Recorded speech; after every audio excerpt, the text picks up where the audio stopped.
چوتھے امام نے زیادہ تر جو کام ہمارے پاس پہنچا ہے وہ بہت ساری ایسی چیزیں ہیں کہ جو امام سے ہمیں ملتی ہیں، جس میں زیارتیں ہیں، دعائیں ہیں اور مناجات ہیں، اور اس کے علاوہ رسالہ حقوق ہے کہ جو بہت زیادہ امپورٹنٹ ہے۔ یہ ساری چیزیں ہیں جو ہمیں امام سے ملتی ہیں۔ ہمیں بھی چاہیے کہ بہرحال ہم ہر امام کو جب یاد کرتے ہیں ان کی ولادت پہ اور شہادت پہ، تو کوشش کریں کہ بہرحال جو چیزیں ان کے توسط سے ہم تک پہنچی ہیں کم از کم ہم ان کو تھوڑا بہت دیکھ لیں۔ یہ نہ ہو کہ زندگی گزر جائے اور انسان نے صحیفہ سجادیہ کو دیکھا ہی نہ ہو۔ یہ ہماری زندگیوں کے اندر بہت یقیناً افسوسناک مراحل ہیں کہ ہمارے درمیان میں اتنی بہترین کتابیں موجود ہیں لیکن ہمیں وقت نہیں ملتا کیونکہ ہم مصروف ہیں اور ہماری زندگی اتنی زیادہ ہو گئی ہے۔ تو عزیزان محترم، ائمہ سے زیادہ کوئی مصروف نہیں تھا زندگی اور کائنات کے لیے۔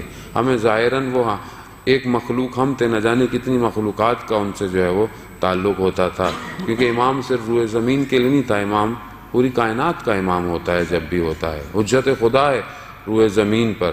تو اس لیے بہرحال انہوں نے ہمارے لیے اگر کوئی چیز تعلیم فرمائی ہے تو ہمیں بھی اپنی زندگی میں وقت نکالنا چاہیے، اور تھوڑا سا وقت نکالیں اور توسل کریں۔ اگر وقت نہیں نکلتا تو توسل کریں ان سے کہ مولا مجھے توفیق دیں کہ یہ جو آپ نے ہمارے لیے لکھا فرمایا ہم اس کو پڑھ سکیں اپنی زندگی میں، اور تھوڑا تھوڑا پڑھ سکیں۔ دیکھیں یہ دنیا تو ہمیں لگتا ہے کہ ہم بہت مصروف ہیں، ہم بہت کماتے ہیں، کھاتے ہیں، زندگی یہ وقت نہیں ہے، یہ تو پلک جھپکتے گزر جائے گا۔ جب انسان دوسری دنیا پہنچے گا، جب اس کو دیکھے گا تو بولے گا یہ تو پلک جھپکنا تھا، گزر گیا۔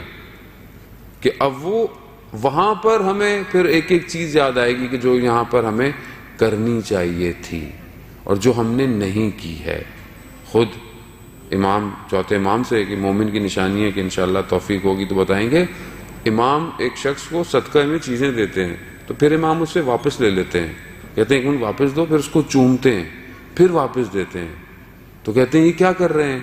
کہا خدا نے قرآن میں کہا ہے کہ صدقہ سب سے پہلے خدا کو حاصل ہوتا ہے، خدا وصول کرتا ہے، تو میں چوم رہا ہوں کہ یہ چیز پہلے خدا کی بارگاہ میں جانے والی ہے۔ یعنی کیوں؟ کیونکہ امام جانتے ہیں آخرت۔ خوب زہری جو ایک صحابی ہے وہ بات کو نقل کرتا ہے، کہتا ہے کہ میں نے شب کی تاریکی میں دیکھا امام کہیں جا رہے ہیں، میں پیچھے ہو لیا، میں نے پوچھا کہ مولا کدھر جا رہے ہیں؟ کہا مسافرت پر، یعنی سفر پہ جانا ہے میں نے، اور اس کے لیے زاد راہ کی ضرورت ہے، یعنی سفر پہ جانے کے لیے ایک ذخیرہ چاہیے، ایک سامان چاہیے، تو میں اس سامان کو اس ایک جگہ پہ رکھنے جا رہا ہوں کہ وہ مجھے سفر میں کام آئے۔ تھوڑے دنوں بعد اس نے دیکھا دوبارہ امام کو کہ مولا آپ تو کہہ رہے تھے میں مسافرت پہ جانا ہے، سفر پہ جانا ہے، تو کہا میں ابھی بھی سفر میں ہوں، یہ سفر آخرت کا سفر ہے۔ اور وہ جو امام اپنے کندھوں پر لاد کر لے کے جاتے تھے غریبوں اور فقراء کے لیے، وہ کھانا، روٹی، اس طرح کی چیزیں، تاکہ کسی کو کچھ دینا، یعنی یہ آخرت کا سامان ہے جو میں اس دنیا میں مہیا کر رہا ہوں۔ عزیزان محترم، ہم نے اپنی آخرت کے لیے کیا سفر اور کیا چیز مہیا کی ہے؟ کیا ہم نے نہیں جانا ہم اپنے سامنے کتنے لوگوں کے جنازے اٹھاتے ہیں، کتنے لوگوں کو دفن ہم اپنے جا کر تدفین کر کر آتے ہیں، لیکن یہ بھول جاتے ہیں کہ ہم نے بھی جانا ہے۔ ہم یہ سمجھتے ہیں کہ ہم نے نہیں جانا، دوسرے نے جانا ہے، ہم نے نہیں جانا۔ اور کہیں پر بھی یہ ہمارے ذہن میں نہیں تھا۔ ایک شخص تھا، اس کو ملک الموت دیکھا تو اس نے بولا کہ بھائی جب آپ آئیں، علماء نے واقعے کو نقل کیا کتاب میں، کہتے ہیں کہ جب آپ آئیں تو مجھے بتا کے آئیے گا تاکہ میں اپنا کوئی حساب کتاب کر لوں پہلے سے۔ انہوں نے ٹھیک ہے، وقت گزر گیا کافی، ملک الموت آ گیا، آپ کے تیار ہو جاؤ۔ کہا میں نے آپ سے کہا تھا تھوڑا مجھے پہلے بتا دیجئے گا تاکہ میں حساب کتاب کر لوں اپنا۔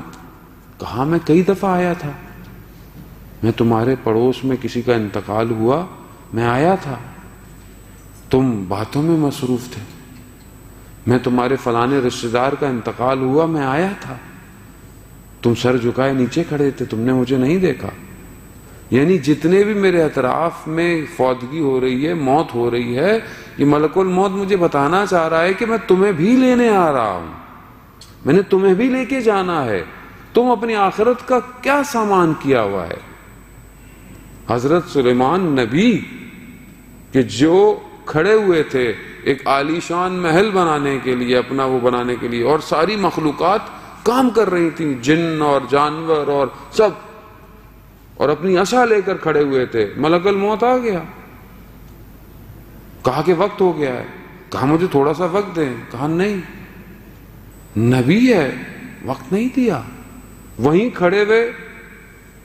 وہ تو دیمک نے اس عصا کو کھانا شروع کیا، تو کافی عرصے کے بعد جب وہ ان کا بدن وہاں سے ہٹا ہے تو پتا چلا، ورنہ کافی عرصے تک وہ لوگ کام کرتے رہے. عزیزان موت، ملک الموت پوچھ کے نہیں آتا،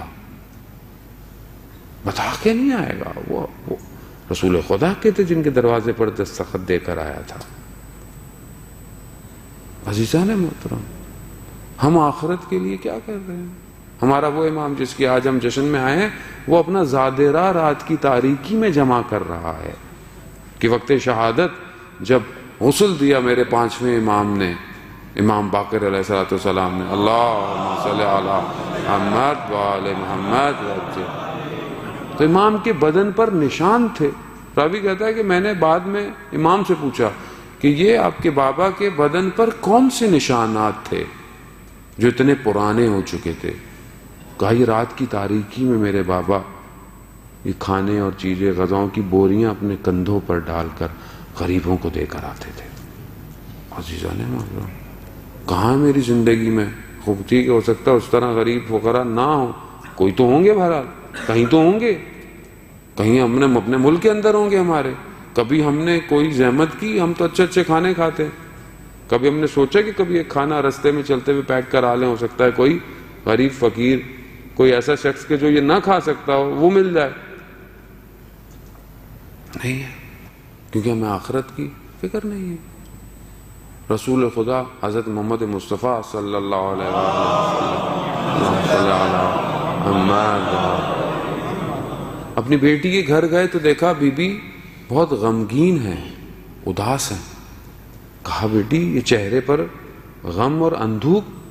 کہا بابا مجھے آخرت کی یاد آ رہی ہے کہ جب لوگ وہاں پر اریاں ہوں گے، یعنی لوگوں کے پاس وہاں پہ کوئی ایسی چیز نہیں ہوگی کہ اپنے آپ کو چھپا پائیں گے، سب عیاں ہوگا، ہر چیز ظاہر ہوگی وہاں پر. تو عزیزان محترم، ہم کیونکہ بہرحال ہم لوگوں کو تذکرہ بھی بہت زیادہ نہیں دیا جاتا، ہم بھی خوش ہو کے چلے جاتے ہیں محفل مجلس سے، تو اس لیے ہم لوگ بہت زیادہ آخرت کی یاد ہے نہیں. قرآن 30% آخرت کی طرف توجہ دے رہا ہے. قرآن کی آیتیں آخرت کی طرف گفتگو کر رہی ہیں، ہمیں یاد دلا رہی ہیں. بعض علماء ایسے تھے کہ جب وہ کچھ قرآن کے سورہ جو آخرت کی طرف تھے ان کو پڑھتے تھے، گریہ کرنا شروع کر دیتے تھے، رونا شروع کر دیتے تھے، کیونکہ ہمارے لیے یہ چیزیں ہمیں نظر نہیں آتی ہیں. اسی لیے تو بہرحال اس امام کی مولود کی برکت کے ذریعے سے کم از کم اپنی آخرت کو یاد کریں، پہچانیں کہ میں آخرت کیا ہے. تو امام اس طرح آخرت کا زادرہ تیار کر رہے ہیں، اور یہ ہر امام نے اپنی زندگی کے اندر انجام دیا. ہمیں بھی چاہیے کہ ہم بھی کوئی چیز اپنی آخرت. عزیزان محترم، جو چیز اس دنیا میں ہم اللہ کے لیے، اللہ کے راستے کے لیے خرچ کریں گے، وہ چیز باقی رہ جائے گی. جو چیز میرے پاس ہے وہ فنا ہے. جو چیز میں نے خدا کے راہ میں دے دی وہ روز قیامت میں ہے. جو چیز میں نے خود رکھی اور اس کو شاید میں نے صحیح استعمال نہیں کیا، وہ کسی کام کی نہیں ہے. وہ نہ وہاں اس کام آئے گی، نہ اس جہان میں کام آئے گی.